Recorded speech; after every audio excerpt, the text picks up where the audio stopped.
tonight on Evening. I'm St. Brian with the story of a former Seahawks offensive lineman who has reinvented himself but is still pushing big things around. See how a park in Leavenworth is transformed into an art gallery. You get inspired constantly here.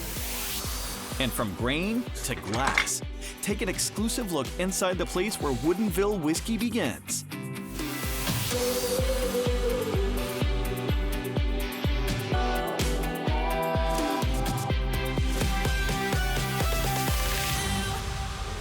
Hello and welcome to the show. I'm your host, Jose Cedeño, and I'm coming to you from the Atlantic Crossing in Green Lake. Cheers! Cheers! The reason I'm here today is because Sounders FC are in the FIFA Club World Cup. So, scars up for that!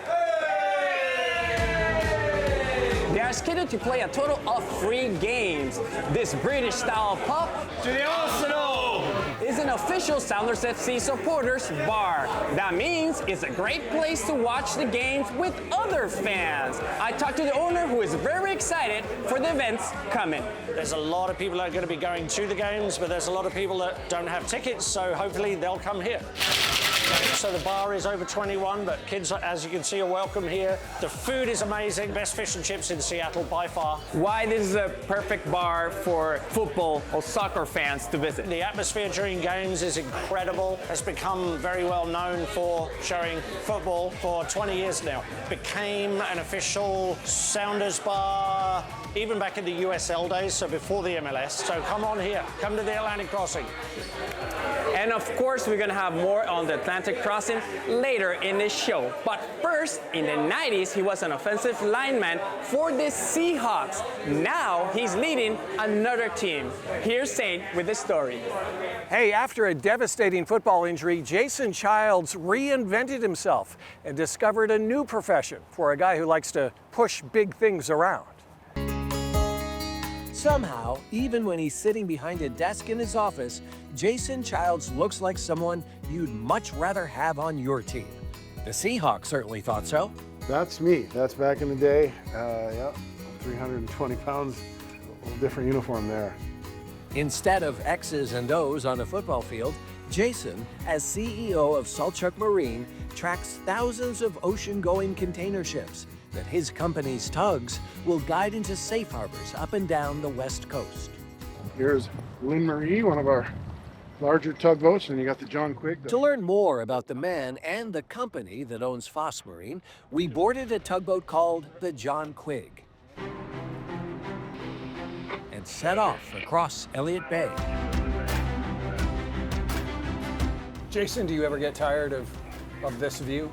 I do not, right? I don't get enough chances to come out on the boats as much as I might like, but every time I'm out here, I kind of get overwhelmed by the beauty of this, Seattle in particular. You might think an offensive lineman has nothing in common with a tugboat. Not true. Both use smarts and strategy to get leverage. Physics? Yeah, a lot of physics, a lot of geometry, very much like a tugboat. You figure out how to get that tugboat into a big container ship that's several stories tall. You have to know exactly where to push, when, and how much. Especially when there's more than one tug working. That's when they work as a team. Just like football, you're talking to each other, they're moving in unison and figuring out, okay, if one side's pulling a little bit, the other side's pushing a little bit, and really that delicate balance, like a well-run offensive play. Jason Childs is a former Seahawk who has found himself surrounded by Mariners. It's great to see the camaraderie that they have, and it's like a little family. They take it very seriously. You go to work every day and you sort of compete. There's a lot of physical work that goes into being on a tugboat. And there's a lot of history. Thea Foss started Foss Marine back in 1889. How important is it to you that this is a continuation of all of that? Really important to me, and I think all the people that we work with. The Foss name brand is something that people really care about. A lot of history there and a lot of honor, and so we want to maintain that. Thank you, Saint. Foss also provides tug and towing service to Hawaii. Now let's move on to the next story. It's the outdoor market that has been promoting art for decades. It's a popular tourist destination in our state. Some come for the barbarian vibe, others for the food, the mountains, outdoor activities in the summer, and winter. There's a lot of reasons to visit Leavenworth, but did you know there's an art scene here? There is an art scene. I'm really proud of it. It feels like it's grown, at least even in the time that I've been here. When you look around Leavenworth, the art actually runs all the way through it. Village Art in the Park has been a big part of it. The festival has been supporting arts and artists in this community since 1966. You see a lot of outdoor festivals, but the fact that it happens every single weekend. Variety of artists, everything from jewelers to fine oils to metalwork. This is a primary source of income for a lot of these artists, but it's also a way for us to raise money for the arts in the schools. I feel like we have a responsibility to continue tradition. It's got a long history, and we're part of something really special. What makes this art festival unique is location. There's nothing quite like it. You know, Leavenworth is an eclectic, goofy kind of town, which has got its own niche and appeal. This great vibe that goes on in the town. You get inspired constantly here. A great opportunity to discover many local artists, like Tyler Jensen. The process that I do, it's an art form called gyotaku. It's a Japanese art form that literally translates to gyo, which means fish, and taku, which means print. In the most simplistic terms, you take a fish covered in ink and lay rice paper over the top of it, kind of press along the fish, feel along its features and its fins and its body, and then when you pull the paper back, hopefully you get this beautiful print of a fish. The details are there and all the scales. Ali Hancock is another artist showcasing this year. I do mixed media landscape paintings, mostly of local places. I get to live in a small town, but as an artist have the exposure of like a new city every weekend. I've been a vendor here for 28 years now. Photography's been a passion of mine, and I enjoy sharing my stories with people. I'm proud of the work we do here. Art's an option for the future. Come check out Art in Leavenworth. We've got a lot going on here. Okay, Village Art in the Park is happening right now. It's every Friday, Saturday, and Sunday, all the way to October 19. And with that, I'll be right back. Coming up, from grain to glass. Take an exclusive look where Woodinville whiskey begins. But up next. Hey everybody, I am Chef Makini, and today I'm going to show you how to make a big bowl of summer goodness. Wow! Local stories make a difference. I want to check that out. With the power to enrich lives, strengthen communities, and make us smile. Evening is made possible by Primera Blue Cross. Primera Blue Cross, always in your corner. Welcome back to the show from the Atlantic Crossing in Green Lake, and as you can see, we have lots of food. So obviously this is fish and chips. Yeah, I can see it. Yep. But let's talk about the other stuff we have going on here. Let's see the Scotch eggs. Scotch eggs, yeah, absolutely. So we do a soft-boiled egg. We wrap that in house ground sausage, panko bread that, and then deep fry, and that's on a bed of chicory with stone ground mustard. Sounds delicious. Now let's move on to the British banga. British bangers, yeah, those are made locally for us. They're an herbed pork sausage banger with house mashed potatoes, side salad, and gravy. You know what? I'm gonna go with the British banga. I think you should, absolutely. And fish and chips? No, British banga. All right, okay, sounds good. I love it. Now, obviously, we have great food here, but if for some reason you like plant-based food, our chef Makini Howell has a perfect recipe for you.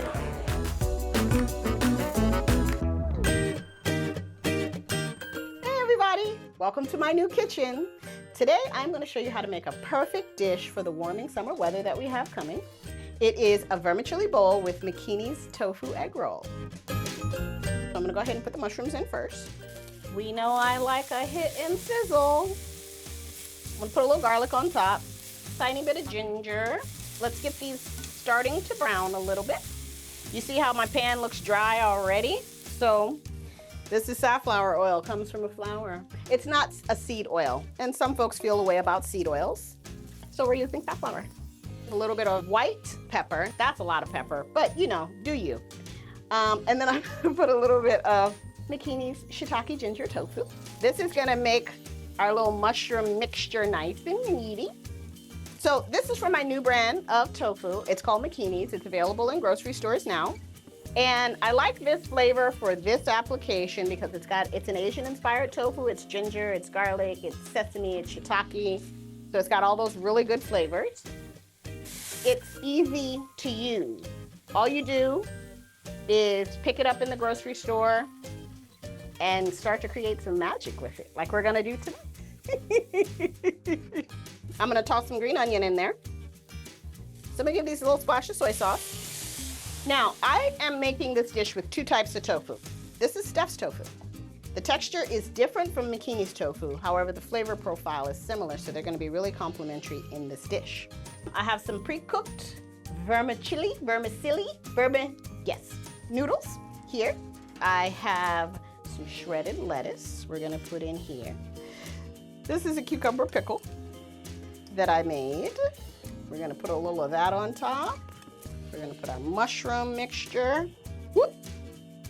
Don't drop the mushroom mixture. And I made these beautiful egg rolls earlier. Yum! Let's get our egg roll in there. And let's put a little Steph's in there. Steph's tofu is from PCC Natural Market. We love them over there. And I am gonna finish it with this sauce, and this sauce has soy sauce, chili oil, ginger, garlic, all the good stuff. So there you have it, a vermicelli bowl with Makini's tofu. Perfect for springtime, summertime, anytime. Yum! Thank you very much, Makini. And if you want to check out that recipe, we're going to have it on our website, king5evening.com. Now, Woodinville Whiskey just won the double gold medal for their rye whiskey, which is made out of grains from Washington. We took a trip up there to see how they get it done.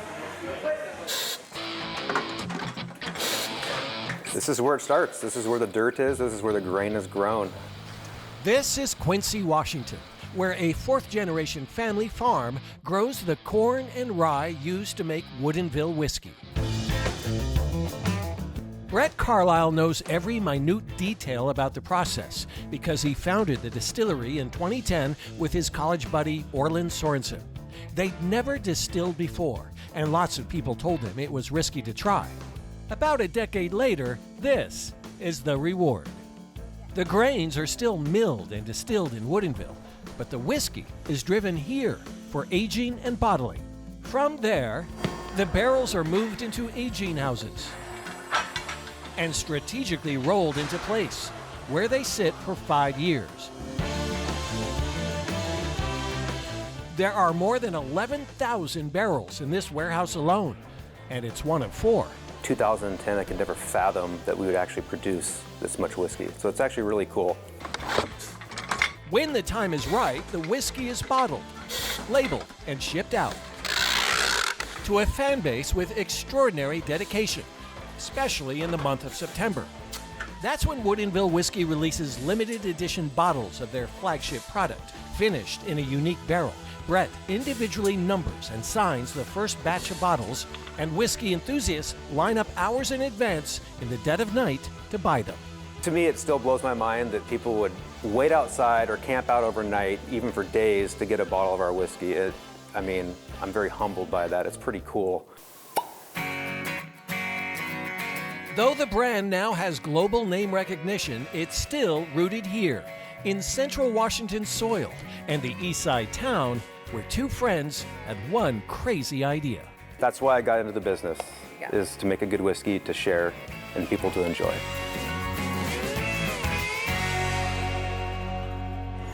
Representing our state with great whiskey. By the way, they just released the oldest 100% rye whiskey ever made.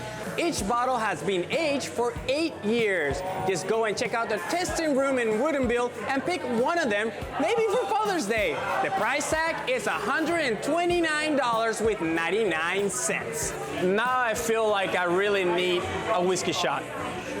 We'll be right back. When we return, celebrating live music of Pike Place Market. Welcome back to the show from the Atlantic Crossing in Green Lake. And as you can see, I got the fashion killer drink. That's right. Now, the Seattle Pike Place Market is a great place for food, for shopping, for walking with friends, and even for listening to music. It's a must-stop spot when you visit Seattle. Without a doubt, there's many fun things to do in this busy and iconic market. Yeah, we gonna bust! Busking is one of them. Pike Place is the most quintessential busking spot in Seattle. But now you cry, now you grin, now you're out and... My name's Robert Leslie. I'm a busker, and I have been for quite some time. A busker is anyone who goes out in public and exchanges their talent for tips. This is the first place that I played at when I came to Seattle, and I still play here all the time. It's a little nerve-wracking at first, but this is Seattle, they love music. I'm just gonna do it, I'm just gonna do it. Maybe it's me, maybe I'm just that me. What makes Pike Place so magical is that there's always a different flow of energy, there's always different people. Everyone's been very for music and for buskers. It just creates a really great environment to creatively express yourself. There's a lot of history to it. And it's not just the outdoors where you can find the performers, because they also have spots like the Rabbit Box where the music keeps playing. On this night, the festival Buscarama was happening, where I found my friend Kian, an 11-year-old drummer, performing with none other than Seattle's own Spoon Man. It's pretty cool to now become part of the tradition of the Pike Place Market area and busking here. What's clear to me is the music will keep playing at this market for generations to come. Remember when you fall, you've got someone to call. Go busk, get out there, go sing in public, it's fun. Big names in the music industry got their start busking at Pike Place Market, like Grammy Award winning Brandon Carlisle. Now with that, I'll be right back. Cheers. After the break, I don't think people know that Des Moines has such a history with UFOs and UFO sightings. see how this Northwest town is celebrating its mysterious past with UFOs. Now in our 39th season, Evening shares local stories that make our community shine. Thanks to support from Pemco Insurance. Pemco empowers the Northwest to prevent the preventable. Learn how at pemco.com. Welcome back to the show, and as you can see, it's dessert time. I'm enjoying the sticky toffee pudding. That's right, delicious. Now, do you know that the World UFO Day is coming up in a couple weeks? And if you are into that, there's a neighborhood South Seattle that will be perfect to visit. Jets aren't the only things in the skies above Des Moines. Keep an eye out for UFOs. I don't think people know that Des Moines has such a history with UFOs and UFO sightings. In 1947, Harold Dahl reported that while he was boating in these waters, 6 flying saucers rained hot metal down on him. And there's a whole story around the mystery of the Maury Island incident, and this mural celebrates that and the aliens that visited that day. Then, another mystery. Before they were called the Men in Black, a mysterious man showed up one day and talked to Harold Dahl about what he saw and said, "You shouldn't repeat that to anyone." But the legend lives on.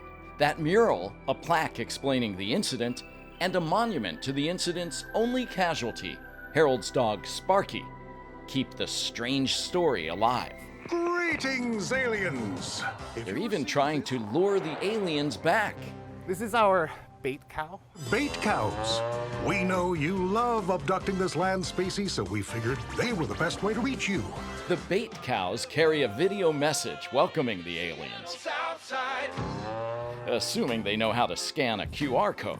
I think if they can fly across the galaxy, they probably figure it out. They'll probably be like, "Oh, feeble Earth technology." So yeah, I think they'll be good. Has the cow attracted any visitors from the cosmos?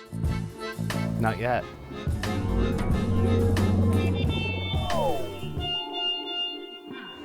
All right, if you are interested in that UFO mystery, there's a self-guided tour that you can go check out. But right now, I do want to say congratulations to my co-worker because she just won a Northwest Emmy this past weekend. Cheers to Diane! Lewis Torrey just won an Emmy in the audio category. That was for a story she did in Queen Anne of a man that specializes in restoring violins and cellos. Well, that does it for me, but I do want to say thank you to the Atlantic Crossing for hosting us tonight, and cheers to the Sounders, right?